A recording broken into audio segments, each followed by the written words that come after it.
जय श्री कृष्णा, जय श्री राधे। हम आपके लिए लेकर आए हैं श्री दुर्गा कवच। इसका नियमित पाठ करने से या श्रवण करने से आपको असीम शांति मिलती है। तो आप इसे नित्य हेडफोन लगाकर भी सुन सकते हैं। आपको सभी प्रकार की रक्षात्मक के लिए ये सबसे श्रेष्ठ है। सर्वप्रथम हम संस्कृत में इसका विनियोग करेंगे और फिर पूरे पाठ को हम हिंदी में ही करेंगे। जय श्री राधे, जय श्री कृष्ण। अथ देव्या कवचम। ओम अस्यः श्री चंडी कवचस्यः ब्रह्मा ऋषि अनुष्टुप छंदः चामुंडः देवता अनन्या सुक्तमात्रो बीजं दिग्बंध देवतास्तत्त्वम् श्री जगदम्बा प्रत्यर्थे सप्तशती पाठांग त्वेन जपे विनियोगः। ओम नमः चंडिकाय नमो नमः। मार्कंडेय जी ने कहा, पितामह, जो इस संसार में परम गोपनीय तथा मनुष्यों की सब प्रकार से रक्षा करने वाला है और जो सब अब तक आपने किसी दूसरे के सामने प्रकट नहीं किया हो, ऐसा कोई साधन मुझे बताइए। ब्रह्मा जी बोले, ब्राह्मण, ऐसा साधन तो एक देवी का कवच ही है जो प्राणियों से भी के लिए परम श्रेष्ठ है और गोपनीय से भी परम गोपनीय है। पवित्र तथा संपूर्ण प्राणियों का उपकार करने वाला है। महामुनि, उसे श्रवण करो। देवी की 9 मूर्तियां हैं जिन्हें नवदुर्गा कहते हैं। उनके पृथक पृथक नाम बतलाए जाते हैं। प्रथम नाम शैलपुत्री है, दूसरी मूर्ति का नाम ब्रह्मचारिणी है, तीसरा स्वरूप चंद्रघंटा के नाम से प्रसिद्ध है, चौथी मूर्ति को कुष्मांडा कहते हैं, पांचवी दुर्गा का नाम स्कंद माता है, देवी के छठे रूप को कात्यायनी कहते हैं, सातवां कालरात्रि और 8वां स्वरूप महागौरी के नाम से प्रसिद्ध है, नवी दुर्गा का नाम सिद्धिदात्री है। ये सब नाम सर्वज्ञ महात्मा वेद भगवान के द्वारा है प्रतिपादित हुए हैं। जो मनुष्य अग्नि में जल रहा हो, रणभूमि में शत्रुओं से घिर गया हो, विषम संकट में फंस गया हो तथा इस प्रकार भय से आतुर होकर जो भगवती दुर्गा की शरण को प्राप्त होता है, उसका कभी कोई अमंगल नहीं होता। युद्ध में समय पड़ने पर, संकट में पड़ने पर भी उसके ऊपर कोई विपत्ति नहीं दिखाई देती। उन्हें शोक, दुख और भय की प्राप्ति नहीं होती। जो संकट में हो उसके संकट हरण होते हैं और जो शरण मांगता हो वह भी नाम लेने से शरण देने वाला हो जाता है। जिन्होंने भक्तिपूर्वक देवी का स्मरण किया है उनका निश्चय ही अभ्युदय होता है। देवेश्वरी, जो मनुष्य तुम्हारा चिंतन करते हैं उनकी तुम निसंदेह रक्षा करती हो। चामुंडा देवी प्रेत पर आरूढ़ होती है, वाराही भैंसे पर सवारी करती है, इंद्री का वाहन ऐरावत हाथी है, वैष्णवी देवी गरुड़ पर ही आसन जमाती है, माहेश्वरी वृषभ पर आरूढ़ होती है, कौमारी का वाहन मयूर है, भगवान विष्णु की प्रियतमा लक्ष्मी देवी कमल के आसन पर विराजमान है और हाथों में कमल धारण किए हुए हैं। वृषभ पर आरूढ़ ईश्वरी देवी ने श्वेत रूप धारण कर रखा है। ब्राह्मी देवी हंस पर बैठी हुई है और सब प्रकार के आभूषणों से विभूषित है। इस प्रकार ये सभी माताएं सब प्रकार की योग शक्तियों से संपन्न हैं। इनके सिवा और भी बहुत सी देवियां हैं जो अनेक प्रकार के आभूषणों की शोभा से युक्त तथा नाना प्रकार के रत्नों से सुशोभित हैं। ये संपूर्ण देवियां क्रोध में भरी हुई हैं और भक्तों की रक्षा के लिए रथ पर बैठी दिखाई देती हैं। ये शंख, चक्र, गदा, शक्ति, हल और मूसल, खेटक और तोमर, परशु तथा पाश, कुंत और त्रिशूल एवं उत्तम शांग, धनुष आदि अस्त्र शस्त्र अपने हाथों में धारण करती हैं। दैत्यों के शरीर का नाश करना, भक्तों को अभयदान देना और देवताओं का कल्याण करना, यही इनके शस्त्र धारण करने का उद्देश्य है। कवच आरंभ करने से पहले इस प्रकार प्रार्थना करना चाहिए। महान रौद्र रूप, अत्यंत घोर पराक्रम, महान बल और महान उत्साह वाली देवी, तो महान भय का नाश करने वाली हो, तुम्हें नमस्कार है। तुम्हारी ओर देखना भी कठिन है। शत्रुओं का भय बढ़ाने वाली जगदम्बिके, मेरी रक्षा करो। पूर्व दिशा में ऐन्द्री इंद्र शक्ति मेरी रक्षा करे। अग्निकोण में अग्निशक्ति, दक्षिण दिशा में वाराही तथा नैऋत्य कोण में खड़ग धारिणी मेरी रक्षा करें। पश्चिम दिशा में वारुणी, और वायव्य कोण में मृग पर सवारी करने वाले देवी मेरी रक्षा करें। उत्तर दिशा में कौमारी और ईशान कोल में शूलधारिणी देवी रक्षा करें। ब्रह्माणी तुम ऊपर की ओर से मेरी रक्षा करो। वैष्णवी देवी नीचे की ओर से मेरी रक्षा करें।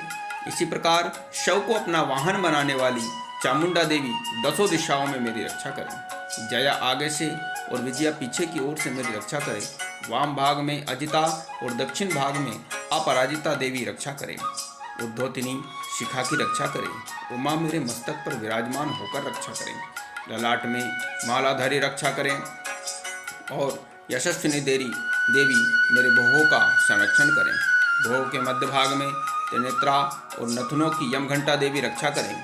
दोनों नेत्रों के मध्य भाग में शंखिनी और कानों में द्वारवासिनी रक्षा करें। कालिका देवी कपोलों की तथा भगवती शांकरी कानों के मूल भाग की रक्षा करें। नासिका में सुगंधा और ऊपर के ओठ में चर्चिका देवी रक्षा करें। नीचे के ओठ में अमृतकला तथा जिह्वा में सरस्वती देवी रक्षा करें। कौमारी दांतों की और चंडिका कंठ प्रदेश की रक्षा करें। चित्रघंटा गले की घाटी और महामाया तालू में रहकर रक्षा करें। कामाक्षी ठोड़ी की और सर्वमंगला देवी वाणी की रक्षा करें। भद्रकाली ग्रीवा में और धनुर्धरी पृष्ठवंश मेरुदंड में रहकर रक्षा करें। कंठ के बाहरी भाग में नीलग्रवा और कंठ की नली में नलकुबरी रक्षा करें। दोनों कंधों में खड़गिनी तथा मेरी दोनों भुजाओं की वज्र धारणी रक्षा करें। दोनों हाथों में दंडिनी और अंगुलियों में अंबिका रक्षा करें। सुलेश्वरी नखों की रक्षा करें। कुलेश्वरी कुक्षी पेट में रहकर रक्षा करें। महादेवी दोनों स्तनों की और शोक विनाशिनी देवी मन की रक्षा करें। ललिता देवी हृदय में और शूलधारिणी उदर में रहकर रक्षा करें। नाभि में कामिनी और गुह भाग की गुहेश्वरी रक्षा करें। पूतना और कामिका लिंग की और महिषवाहिनी गुदा की रक्षा करें। भगवती कटिभाग में और विंध्यवासिनी घुटनों की रक्षा करें। संपूर्ण कामनाओं को देने वाली महाबला देवी दोनों पिंडलियों की रक्षा करें। नारसिंही दोनों घुट्टियों की और तेजसी देवी दोनों चरणों के पृष्ठभाग की रक्षा करें। श्रीदेवी पैरों की उंगलियों में और तलवासिनी पैरों के तलवों में रहकर रक्षा करें। अपनी डाढ़ों के कारण भयंकर दिखाई देने वाली दृष्टा कराली देवी नखों की और ऊर्ध्वकेशिनी देवी केशों की रक्षा करें। रोमावलियों के छिद्रों में कौबेरी और त्वचा की बागेश्वरी देवी रक्षा करें। पार्वती देवी रक्त, मज्जा, वसा, मांस, हड्डी और मेद की रक्षा करें। आंतों की कालरात्रि और पित्त की मुकुटेश्वरी रक्षा करें। मूलाधार आदि कमल कोशों में पद्मावती देवी और कफ में चूड़ामणि देवी स्थित होकर रक्षा करें। नख के तेज की ज्वालामुखी रक्षा करे, जिसका किसी भी अस्त्र से भेदन नहीं हो सकता। वह अभिद्या देवी शरीर की समस्त संधियों में रहकर रक्षा करें। ब्रह्माणी आप मेरे वीर की रक्षा करें। क्षतेश्वरी छाया की तथा धर्मधारिणी देवी मेरे अहंकार, मन और बुद्धि की रक्षा करें। हाथ में वज्र धारण करने वाली वज्रहस्त्रा देवी मेरे प्राण, अपान, व्यान, उदान और समान वायु की रक्षा करें। कल्याण से शोभित होने वाली भगवती कल्याण शोभना मेरे प्राण की रक्षा करें। रस, रूप, गंध, शब्द और स्पर्श इन विषयों का अनुभव करते समय जब योगिनी देवी रक्षा करें। सत्वगुण, रजोगुण और तमोगुण की रक्षा सदा नारायणी देवी करें। वाराही आयु की रक्षा करें। वैष्णवी धर्म की रक्षा करें तथा चक्रिणी चक्र धारण करने वाली देवी यश, कीर्ति, लक्ष्मी, धन तथा विद्या की रक्षा करें। इंद्राणी आप मेरे गोत्र की रक्षा करें। चंडिके तुम मेरे पशुओं की रक्षा करो। महालक्ष्मी पुत्रों और पुत्रियों की रक्षा करें और भैरवी पत्नी और पति की रक्षा करें। मेरे पति की सुपथा तथा मार्ग की क्षेम करी रक्षा करें। राजा के दरबार में महालक्ष्मी रक्षा करें तथा सब और व्याप्त रहने वाली विद्या देवी संपूर्ण भयों से मेरी रक्षा करें। देवी जो स्थान कवच में नहीं कहा गया है, अतीव रक्षा से रहित है, वह सब तुम्हारे द्वारा सुरक्षित हो, क्योंकि तुम विजयशालिनी और पाप नाशिनी हो। यदि अपने शरीर का भला चाहे तो मनुष्य बिना कवच के कहीं एक पग भी ना जाए। कवच का पाठ करके ही यात्रा करें। कवच के द्वारा सब ओर से सुरक्षित मनुष्य जहाँ जहाँ भी जाता है वहाँ वहाँ उसे धन लाभ होता है तथा संपूर्ण कामनाओं की सिद्धि करने वाली विजय की प्राप्ति होती है। वह जिस अभिष्ट वस्तु का चिंतन करता है वह उसको निश्चय ही प्राप्त कर लेता है। वह पुरुष स्मृति पर तुलना रहित महान ऐश्वर्य का भागी होता है। कवच से सुरक्षित मनुष्य निर्भय हो जाता है। युद्ध में उसकी पराजय नहीं होती। तथा वह तीनों लोकों में पूजनीय होता है। देवी का यह कवच देवताओं के लिए भी दुर्लभ है। जो प्रतिदिन नियम पूर्वक तीनों संध्याओं के समय श्रद्धा के साथ इसका पाठ करता है, उसे देवी कला प्राप्त होती है। वह तीनों लोकों में कहीं भी पराजित नहीं होता। इतना ही नहीं, वह अपमृत्यु से रहित हो 100 से भी अधिक वर्षों तक जीवित रहता है। मकड़ी, चेचक और कोढ़ आदि उसकी संपूर्ण व्याधियां नष्ट हो जाती है। कनेर, भांग, अफीम, धतूरे आदि का स्थावर विष, सांप और बिच्छू आदि के काटने से चढ़ा हुआ जंगम विष, टाइपेन और तेल के संयोग आदि से बनने वाला कृत्रिम विष, ये सभी प्रकार के विष दूर हो जाते हैं। उनका कोई असर नहीं होता। इस पृथ्वी पर मारण, मोहन आदि जितने व्यभिचारिक प्रयोग होते हैं तथा इस प्रकार के जितने मंत्र यंत्र होते हैं, वे सब कवच को हृदय में धारण कर लेने पर उस मनुष्य को देखते नष्ट हो जाते हैं। यही नहीं, पृथ्वी पर विचरने वाले ग्राम देवता, आकाशचारी देव, विशेष जल के संबंध से प्रकट होने वाले गण, उपदेश मात्र से सिद्ध होने वाले निम्न कोटि के देवता, अपने जन्म के साथ प्रकट होने वाले देवता, कुल देवता, माला, कंठमाला आदि, डाकिनी, शाकिनी, अंतरिक्ष में विचरने वाली अत्यंत बलवती भयानक डाकिनियां, ग्रह, भूत, पिशाच, यक्ष, गंधर्व, राक्षस, ब्रह्म राक्षस, बेताल, कुष्मांड और भैरव आदि अनिष्टकारक देवता भी हृदय में कवच धारण किए रहने पर उस मनुष्य को देखते ही भाग जाते हैं। कवचधारी पुरुष को राजा से सम्मान वृद्धि प्राप्त होती है। यह कवच मनुष्य के तेज की वृद्धि करने वाला है और उत्तम है।